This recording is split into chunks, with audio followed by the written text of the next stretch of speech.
मैं किशन एक बार पुनः आपके इस Paris education channel target point field study में आपका स्वागत करते हैं। कक्षा 11 के टॉपिक पे कक्षा 11 का ये मैं चैप्टर नंबर 4 पढ़ा रहा हूँ। चैप्टर नंबर 3 अभी मैं नहीं पढ़ाया इसलिए क्योंकि मुझे उस पर बहुत सारे वेक्टर एनालिसिस का बहुत यूज करना होता है। इसलिए सबसे पहले मैं मोशन से पहले मैं आपको वेक्टर पढ़ाना चाहूंगा। वेक्टर के सारे कॉन्सेप्ट को आपको पहले पकड़ाने के बाद मैं मोशन पे आऊंगा तो मोशन ज्यादा क्लियर होगा, क्योंकि मोशन हमें 1 डायमेंशन 2 डायमेंशन 3 डायमेंशन 3 प्रकार के मोशन को पढ़ना है। तो फिर मोशन का काइनेमेटिक के अंतर्गत हम सारी बातें करेंगे तो करेंगे। अभी हम उससे पहले वेक्टर के सारे कंपोनेंट यानी सारे बात को अपने पास दिमाग में रख लेंगे।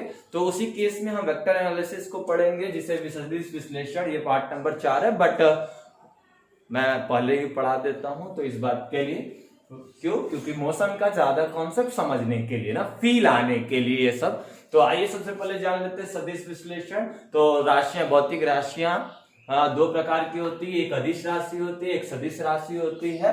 तो अदिश राशि जो होती है वो फिजिकल क्वांटिटीज जिसमें हमें डायरेक्शन की आवश्यकता नहीं होती, जिसमें डायरेक्शन की आवश्यकता नहीं थी, केवल मैग्नीट्यूड चाहिए। तो वैसी राशियों को हम लोग क्या कहते हैं, सदिश राशि। डिफिनेशन हमने लिख दिया है, आप लिख लीजिएगा, वीडियो को पॉज करके आराम से रोक के लिख लीजिएगा, नोट्स बना के चलिए।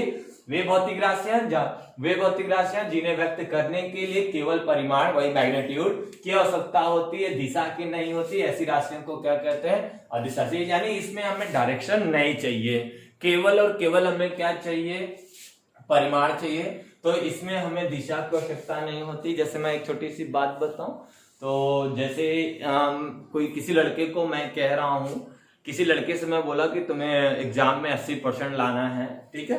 तो अब उसमें क्या है कि हमने अपना दिशा बताया उसको कि ऐसे ऐसे ऐसे करो।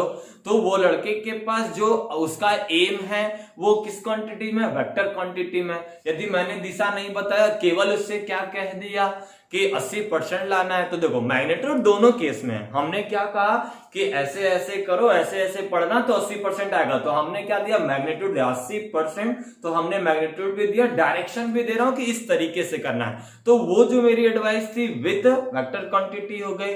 बट मैं कह रहा हूं 80% कर लाना है, तो वो चीज केवल मैग्नीट्यूड है, तो मैग्नीट्यूड दोनों में कॉमन होगा। बात को ध्यान में रखो, मैग्नीट्यूड दोनों में कॉमन होगा, बट डायरेक्शन एक में है एक में नहीं होगा। तो लड़के के पास पूरा एक्टिविटी पता है कि मैं ऐसे ऐसे करूंगा ना, इस रास्ते से यहां से ऐसे जाऊंगा, तो वो क्या कहलाएगा, सदिश हो जाएगा। यानी उसके पास वेक्टर कंपोनेंट, जिसको हम वेक्टर क्वांटिटीज के रूप से भी जानते हैं, सदिश राशि, जिसको वे भौतिक राशियां जिन्हें व्यक्त करने के लिए परिमाण के साथ साथ दिशा की भी आवश्यकता होती है, वैसी राशि को कहते हैं सदिश राशि। और इसके एग्जाम्पल को देख लेते हैं, और भी बातें आगे की तरफ चलेगी, इस पे भी हम डिस्कशन आपसे करेंगे। आज आपका इंट्रोडक्शन क्लास है, तो आज वेक्टर के इंट्रोडक्शन पे ही बातें आपसे होगी। तो यहाँ पे अदिश राशि का डिफिनेशन समझ में आया, जिसमें हमें डायरेक्शन की आवश्यकता नहीं, केवल मैग्नीट्यूड चाहिए। तो वैसी राशियां हो जाती है जैसे द्रव्यमान 4 किलो 5 किलो 6 किलो, इस तरीके से 2 घंटे 4 घंटे 6 घंटे 3 मीटर 4 मीटर 10 मीटर, चाल हो गया 10 मीटर पर सेकंड से, आयतन हो गया 10 मीटर क्यूब ना। तो ये सारी चीजें हो जाएगी अदिश राशि में आ गया, जिनमें हमें डायरेक्शन का कोई लेना नहीं। जैसे मैं कहूं किसी बॉल का डायरेक्शन बताओ, सॉरी किसी बॉल का आयतन बताओ ना, कोई गोला दे दिया, उस गोले का आयतन मैंने आपसे कहा, तो अब गोले के आयतन में दिशा का तो कोई लेना देना है नहीं, आप कहीं से भी उसको मेजर कर डालिए, ठीक है। तो वही चीज तो मैं कह रहा हूं तो उसी प्रकार से समय की बात है, कितने बज रहे हैं, तो अब इसमें तो डायरेक्शन का कोई इश्यू नहीं है, जितने भी टाइम हो रहा है, क्या घंटे से पढ़ रहा है, तो ऐसा कोई डायरेक्शन है नहीं, ठीक। तो ये सब कैसा हो जाएगा, अदिश राशि। सदिश राशियां किसे कहते हैं, जिनमें डायरेक्शन की आवश्यकता होती है। जैसे हमने कहा स्थिति, अब स्थिति मैंने कहा कि ये अभी कब से यहाँ बैठा है, चाहे जब से है, कहा कैसे आया है, तो ये सारी स्थितियों का वर्णन होगा। यहाँ कैसे आए तो वो वर्णन करेगा घर से। जैसे मैं कह दूं कि वो अभी दिल्ली से फिर गया था, कोटा गया, कोटा से फिर यहाँ वाराणसी आया, तो ये सब डायरेक्शन है ना, स्थिति का वर्णन किया। उसके विस्थापन किसी दो पॉइंट के बीच के बहुत शॉर्टर डिस्टेंस, ठीक है वो भी डिस्टेंस। वेग, त्वरण यानी वेलोसिटी, एक्सेलरेशन, बल किस डायरेक्शन में लगाना है, तो ये सब क्या हो जाएगा, वेक्टर क्वांटिटी। दोनों में एक विशेष अंतर समझ लीजिएगा, ये सामान्य बीजगणित के नियम से जोड़ा घटाया जा सकता है, ठीक है। नॉर्मल जो हम बीजगणित पढ़ते हैं, उस नॉर्मल बीजगणित के नियम से अदिश राशि को हम जोड़ घटा गुणा भाग सब कर सकते हैं। बट इस राशि को, वेक्टर क्वांटिटी को हम नॉर्मली बीजगणित के नियम से ना जोड़ सकते हैं, ना घटा सकते हैं, ना गुणा कर सकते हैं, ना भाग कर सकते हैं। ये आपकी बहुत अच्छी किस्मत तो होगी कि कुछ क्वांटिटियां मैच कर जाती है, नॉर्मल रूप से जोड़ी या घटाई जा सकती है, लेकिन रहता यही, भले वो साइन या कॉस के टर्म, एंगल की वजह से वही टर्म फिर से बन जाए। ठीक है, तो इसको नोट करें। आगे की तरफ चलेंगे कि सदिश मेनली कितने प्रकार के होते हैं। तो सदिश मेनली 2 टाइप के होते हैं, एक ध्रुवी और एक होगा अक्षी, यानी पोलर और एक्सियल वेक्टर होते हैं। तो उन क्वांटिटी पे हम बात करते हुए सदिश निरूपण की बात करेंगे, कैसे सदिश निरूपण होता है, पहले नोट कर लीजिए इसको। तो आगे की तरफ देखेंगे तो जो मुख्यतः जो वेक्टर होता है वो 2 टाइप का होता है। सदिश 2 प्रकार के होते हैं। ठीक है, एक होगा क्या पोलर, एक होगा एक्सियल, ध्रुवीय सदिश और अक्षीय सदिश। तो ध्रुवीय सदिश में ऐसा लेके चले कि इस तरीके से कि वे सदिश जो एक निश्चित बिंदु से प्रारंभ होता है अथवा एक ही निश्चित बिंदु की ओर काम करता है, एक निश्चित बिंदु से स्टार्ट होकर एक निश्चित बिंदु की ओर काम करता है। ठीक है, तो वैसे को कहते हैं हम लोग ध्रुवीय सदिश, जैसे विस्थापन बल, संवेग, यही सब आता है। और अक्षीय सदिश में वे सदिश जो गुणन प्रभाव रोटेटरी फॉर्म में जो चारों तरफ के, यानी इनका फिक्स बिंदु कुछ नहीं होगा, तो यानी एक निश्चित बिंदु के चारों ओर, और यहाँ पे क्या हो रहा है कि एक बिंदु है और एक बिंदु से प्रारंभ होता है अथवा एक ही बिंदु की ओर कार्य भी कर रहा है, तो फिक्स है। 2 पॉइंट आर ऑलरेडी फिक्स है कि एक निश्चित बिंदु से स्टार्ट होता है, एक निश्चित बिंदु पे एंड होता है। तो ये आपका हो जाएगा ध्रुवीय हो जाएगा। अक्षीय जिसमें होता है, ये क्या होता है कि यह गुणन प्रभाव को दिखाता है अर्थात गुणन अक्ष के अनुदिश काम करता है एज ए रोटेटरी फॉर्म। जैसे हम कह ले कोणीय वेग कह ले, कोणीय संवेग कह ले, बल आघूर्ण कर ले, जो रोटेशन पॉलिसी को बात करते हैं। वेक्टर का जो निरूपण होता है, हम इसको दिखाते कैसे हैं, क्या होता है, इन सब चीजों को देख ले। तो आइए पहले उन सब चीजों को देखते हैं। सदिश का निरूपण, अगली हेडिंग लगा लीजिए, सदिश या सदिश का संकेतन जान ले कि सदिश को हम कैसे दिखाते हैं, यानी वेक्टर को हम कैसे दिखाते हैं, इस बात को जान ले। फिर सदिशों के वर्गीकरण पे मैं आपसे बातें करूंगा, पहले इन सब चीजों को जान ले। तो यहाँ देखे संकेतन की बात कर ले। संकेतन, तो इसको दिखाते कैसे हैं, तो जो कोई भी फिजिकल, जब कोई फिजिकल क्वांटिटी वेक्टर क्वांटिटी है, फिजिकल वेक्टर क्वांटिटी यानी कोई सदिश, कोई ऐसी क्वांटिटी जो वेक्टर में है, तो वेक्टर में तो उसको दिखाने का जो तरीका होता है उसको डार्क कर देते हैं, गाढ़ा कर देते हैं। जैसे मान लिया कि ए हमारे पास है तो इसको बोल्ड कर देंगे, एक तो तरीका ये है। दूसरा तरीका ये है कि हम इसके ऊपर एक तीर लगा देते हैं ना, एक तीर लगा देते हैं। अब इसी बात को समझते हैं, जो तीर लगता है, ये चीज जो तीर लग रहा है, इसको हम लोग बोलते हैं, इसी को हम इस तरीके से, ये जो वेक्टर की निशानी है जो तीर लग रही है ना, तो अब जो इसका एरो हेड है आगे वाला ना, और ये इसका टेल हो जाएगा, ये टेल हो जाएगा, और ये इसका हेड हो जाएगा, ये इसका पुच्छ हो जाएगा, पुच्छ हो जाएगा, ये इसका शीर्ष हो जाएगा। ठीक है, ये जिसके ऊपर लग जाएगा वही आपका क्या कहलाएगा, वेक्टर ना, वेक्टर क्वांटिटीज के रूप में। जैसे मैं आपसे कहूं कि ए, तो ये आपका क्या है, मैग्नीट्यूड है। वेक्टर बस केवल ए लिखा है तो ये क्वांटिटी है, स्केलर क्वांटिटी है। ठीक है, अब यही मैं इसके ऊपर ये लगा दूं तो ये क्या है, वेक्टर क्वांटिटी, ये स्केलर क्वांटिटी, ये वेक्टर क्वांटिटी। लेकिन दोनों के मैग्नीट्यूड को दिखाने का तरीका कुछ ऐसा है, मॉड ऑफ ए ऐसे मैग्नीट्यूड दिखाने का तरीका यही होता है, या तो ए लिखे या तो ये, तो ये दिखाने का तरीका यही होता है। तो यहाँ पे संकेतन की मैं बात आपसे करूं तो किसी भी वेक्टर क्वांटिटी को यदि मुझे दिखाना हो संकेत के रूप में, तो हम उसके ऊपर या तो उस अक्षर के, उनके प्रतीक चिन्ह को बोल्ड कर देते हैं, गाढ़ा कर देते हैं, या उसके ऊपर एक तीर लगा देते हैं। इस तीर के चिन्ह यानी इस तीर के चिन्ह को लगा देते हैं, तो यह तीर हमें 2 चीजें दिखाती है, एक मैग्नीट्यूड को दिखाती है, एक डायरेक्शन को दिखाती है। जो इसका ये वाला यानी तीर का जो लेंथ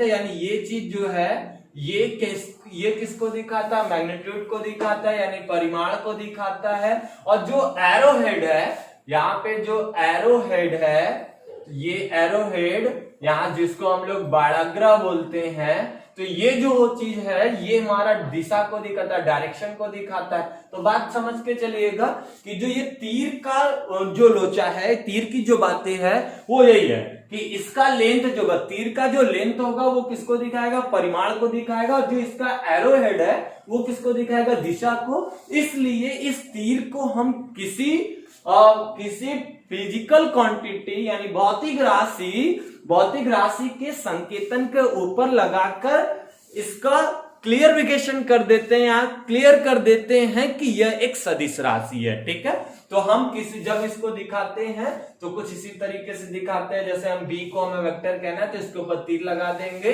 या इसको बोल्ड कर देंगे, एकदम गाढ़ा कर देंगे ना। तो ये अब बहुत इसका नहीं होता है, कहीं कहीं ऐसे लिखा होगा तो आप समझ जाइएगा ये भी क्या है, वेक्टर क्वांटिटी। या तो गाढ़ा कर देते या तो उसके ऊपर तीर लगा देते। तीर का मतलब मैंने आपको समझाया, ये इसका टेल है, ये इसका हेड है, ये इसका पुछ है, इसका ये शीर्ष है। इस पूरे डेकोरेशन को हम लोग क्या कहते हैं, तीर। तीर के जो लेंथ को हम लोग क्या कहते हैं, परिमाण। और जो यहाँ पे आता है वो आपका क्या कहलाता है, बाड़ाग्रह, एरो हेड बोलते हैं इसको। तो यहाँ एरो हेड को हिंदी में हम लोग बाड़ाग्रह बोलते हैं। ये किसको दिखाता है, दिशा को। तो ये दिशा को दिखाता है, इसका लेंथ किसको दिखाता है, परिमाण को। कंप्लीटली ये किसको दिखाते हैं, वेक्टर क्वांटिटीज को दिखाते हैं। कंप्लीटली ये किसको दिखाता है, वेक्टर क्वांटिटीज को दिखाते हैं। तो ठीक है, तो ये वेक्टर क्वांटिटीज को दिखाएंगे। तो वेक्टर को हमें किसी वेक्टर क्वांटिटी को हमें दिखाना हो तो उसके ऊपर एरो लगा देते हैं। तो अगली हेडिंग आप लगा लेंगे सदिश का वर्गीकरण। तो इस बात को पहले लिख लीजिएगा, ऐसे ही नोट कर ले, एरो बना के संकेतन के रूप में। कि जब किसी, इस बात को भी नोट करके लिख लीजिए कि जब वेक्टर क्वांटिटी, कोई भी वेक्टर क्वांटिटी है, भौतिक राशि, जब कोई भौतिक राशि सदिश राशि होती है तो उसके संकेत को उसके प्रतीक चिन्ह के ऊपर तीर लगाकर या उसके प्रतीक चिन्ह को गाढ़ा करके दिखाते हैं।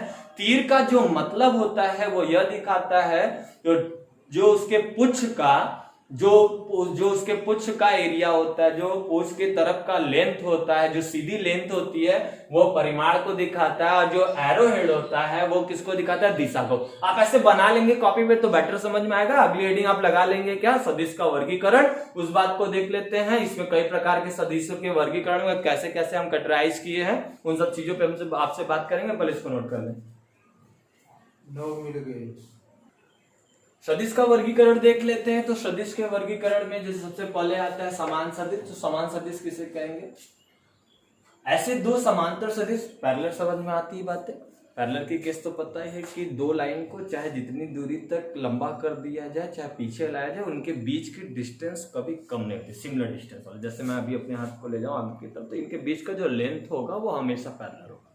ठीक है, जैसे जिस सेलफोन में आप देख रहे हो, दोनों सेलफोन के किनारे पर यदि मैं कोई रॉड बांधू और मैं उसको मोबाइल को चाहे जहां डिस्प्लेस करा दूं, उनके बीच की दूरी हमेशा क्या होगी, सिमिलर ही रहेगी, वो तो घटेगी नहीं। तो उसे हम लोग कहेंगे पैरेलल। ठीक है, तो यहाँ पे वही बात समांतर सदिश होगा जिनका परिमाण यहाँ सेंस मतलब लेंथ से है, परिमाण मतलब यहाँ लेंथ से है, मैग्नीट्यूड से है। परिमाण समान हो, दिशा समान हो, यानी दोनों एक ही डायरेक्शन में जाए, दोनों का लेंथ भी समान हो ना, तो वैसे कहेंगे समान सदिश। जैसे हमने यहाँ दिखा दिया, दोनों की लेंथ समान हो, इक्विवेलेंट होना चाहिए, दोनों की लेंथ एकदम समान होनी चाहिए, चाहे वो जैसा हो, बस पैरेलल होना चाहिए। तो ये ऐसा है, ये ऐसा है, तो ए वेक्टर ए इक्विवेलेंट है वेक्टर बी। विपरीत सदिश किसे कहते हैं, वे सदिश, समांतर सदिश ये भी होंगे, ये भी समांतर सदिश होंगे जिनका लेंथ तो बराबर होगा, मैग्नीट्यूड यहाँ अभी भी बराबर है, 2 मीटर का है, 2 मीटर का ये भी है, दोनों आपस में बराबर होंगे। बट एक क्या होगा, यदि एक ईस्ट जा रहा है तो एक वेस्ट जाएगा। ठीक है, तो डायरेक्शन बदल जाएगा दोनों का। वैसे सदिश को क्या कहते हैं, विपरीत सदिश। ये दोनों सदिश को आपस में बराबर करने के लिए किसी एक का चिन्ह बदल देते हैं, माइनस का चिन्ह लगा देते हैं, vector A equivalent minus vector B. तीसरा है समरेखी सदिश, समान अथवा असमान, चाहे लेंथ में बराबर हो चाहे ना हो, लेंथ में बराबर हो चाहे ना हो, मैग्नीट्यूड बराबर हो चाहे ना हो, के वे सदिश जो परस्पर समांतर केवल हो ना, किसी समतल में समांतर हो तो समरेखी कहलाएगा। देखिए यहाँ लेंथ हमने बराबर नहीं किया लेकिन पैरेलल रखा है, यहाँ पर भी लेंथ बराबर नहीं किया, पैरेलल रखा है, दोनों एक ही डायरेक्शन में जा रहे हैं। यहाँ देखिए एक उधर जा रहा है, एक इधर जा रहा है, तो इससे लेना देना नहीं, डायरेक्शन चेंज हो जाए चलेगा। ठीक है ना, डायरेक्शन चेंज हो जाए चलेगा, समान हो, लेंथ छोटा बड़ा हो जाए चलेगा, लेकिन दोनों के बीच पैरेलल होना चाहिए। सप्रारंभिक सदिश का सेंस जहां से सभी वेक्टर कंपोनेंट चले, यानी एक ही बिंदु से सभी के सभी वेक्टर कंपोनेंट चले, यानी वेक्टर चले, वे सदिश जिनका प्रारंभिक बिंदु समान हो, यानी एक ही बिंदु से। देखें यहां से, जैसे मैंने 3 वेक्टर लिया, आई और जे और के वेक्टर लिया, ये तीनों एक ही बिंदु से स्टार्ट हुए। एक अगला है ससमतली सदिश, वे सभी सदिश जो एक तल में स्थित होते हैं, यह सहसमतली सदिश कहते हैं। इसका फैक्टर एक बात समझो, इसमें एक कॉन्सेप्ट, चाहे ये देखो 2 वेक्टर कंपोनेंट मैंने ऐसे लगा के रखा है, समझो बात को, ये 2 वेक्टर कंपोनेंट रखा है, तो ये दोनों समतल में होने चाहिए, ये दोनों किस में होने चाहिए, समतल में। अब चाहे आप जैसे ट्रीट कर लो, यदि ऐसे रख लो, यदि मैं दोनों को ऐसे रख दूं, ठीक है, तो किसी भी ढंग से इसको चाहे मैं ऐसे रख लूं, ठीक है, चाहे इसको ऐसे रख लो, किसी भी पोजीशन पे रख लेंगे तो 2 वेक्टर जो वाले होंगे, जब 2 वेक्टर ऐड हो होंगे तो वो हमेशा और हमेशा क्या होंगे, ससमतली होंगे। लेकिन इसी केस में मैं एक बात और बढ़ा दूं कि एक तीसरा वेक्टर यदि इसके साथ मैं ज्वाइन कर दूं, एक तीसरा वेक्टर इसके साथ ज्वाइन कर दूं, तब क्या होगा, ये दोनों समतली होंगे, ये दोनों समतली होंगे, ये दोनों समतली होंगे, लेकिन एक क्या होगा, समतल से बाहर निकलेगा। देखो एक समतल से बाहर निकल गया, तो नोट करके एक बात आप लिख लीजिए कि 2 वेक्टर हमेशा ससमतली सदिश होंगे, लेकिन 3 वाले हो भी सकते हैं और नहीं भी। देखो मैं यदि इसको ऐसा कर दूं तो देखो समतली हो जाएंगे, यदि मैं ऐसा कर दिया तो समतली हो जाएंगे। बात समझ में आ रही है? अब समझ में आ रहा है? यही मैं इसको ऐसा कर दूं, ऐसा कर दिया तो देखो ये दोनों है, लेकिन ये समतली नहीं है। बात समझ में आ रही है? तो आप नोट करके एक बात लिख लेंगे, इसलिए मैंने एक समतल पे दिखाया, तीनों एक साथ होने चाहिए। तो लाइनिंग यहां बस देना है कि तीनों समतल पे होने चाहिए ना, एक भी बाहर आएगा तो 2 नोट करके एक बात लिख लीजिएगा, 2 वेक्टर हमेशा यदि जुड़े हैं तो 2 वेक्टर हमेशा ससमतली सदिश होंगे। तो अगला सदिश, पहले इसको नोट कर ले तो आगे की तरफ हम चलते हैं, ठीक है। तो अगला हमारा जो आता है वो अगला जो सदिश हमारा आएगा वो आएगा हमारा क्या, इकाई सदिश, लंबकोणीय सदिश और शून्य सदिश। ये 3 सदिशों पे मैं आपसे अभी और बातें करूंगा, इसको नोट कर लीजिए पहले। तो जो अगला केस आएगा, अगला जो हेडिंग है वो क्या है, एकांक सदिश। इस सदिश का मेनली जो यूज हुआ वो डायरेक्शन जानने के लिए, किसी भी भौतिक राशि का डायरेक्शन जानने के लिए यूज हुआ। वही सदिश जिसका परिमाण 1 आ जाए ना, उसको इकाई सदिश भी हम लोग कहते हैं। इसका जो हम लोग दिखाने का तरीका, संकेतक जो होता है वो दिखाने का तरीका होता है कि उसके उस फिजिकल क्वांटिटी के ऊपर कैप का चिन्ह लगाकर हम प्रदर्शित करते हैं। तो वेक्टर ए यानी ए का cap equal to vector A upon में मॉड ऑफ क्या हो जाएगा, ए। उसी प्रकार लंबकोणीय सदिश की बात करें, लंबकोणीय इकाई सदिश है, ये तीनों एक्सिस की बात कर रहा है, एक्स एक्सिस, वाई एक्सिस और जेड एक्सिस पे। तो इनके एक्स एक्सिस पे आई कैप होता है और जेड एक्सिस वाई एक्सिस पे जे कैप होता है और जेड एक्सिस पे के कैप होता है। ये बात आप ध्यान में रखिएगा। तो आई कैप प्लस बराबर जे कैप और के कैप बराबर क्या हो जाएगा 1। ये लास्ट आपके पास मैं डिस्कशन कर रहा है शून्य सदिश, वह सदिश जिसका परिमाण क्या होता है, शून्य होता है, शून्य सदिश कहलाता है। उसे 0 के ऊपर वेक्टर लगा के प्रदर्शित करते हैं। मान लीजिए कि हमारे पास 2 विपरीत सदिश है, वेक्टर ए बराबर माइनस वेक्टर बी, तो अब इसको इधर ला दीजिए। तो vector A plus vector B equal to, अब इनका योगफल किसको दे देगा, 0 सदिश को दे देगा। तो यही आपका क्या है, क्लासिफिकेशन ऑफ वेक्टर। तो यही आपका सदिशों का वर्गीकरण था। तो आज के लिए बस इतना ही। पहले इस वाले लेक्चर में हमने आपको वेक्टर क्वांटिटी को समझाया, वेक्टर की प्रॉपर्टी पर बात की, वेक्टर की प्रॉपर्टी पर मैं नेक्स्ट लेक्चर में बात करूंगा। तरह तरह के वेक्टर कंपोनेंट की बातें की अगले लेक्चर में बातें करूंगा, कैसे जोड़ते हैं, कैसे इनके पोजीशंस की बातें करते हैं, कैसे इनके बीच का एंगल लेते हैं, उन सारे नियम कानून के साथ नेक्स्ट लेक्चर में मुलाकात होगी। आज के लिए बस इतना ही। Thank you, best of luck, मन लगा के पढ़िए, घर रहिए, सुरक्षित रहिए।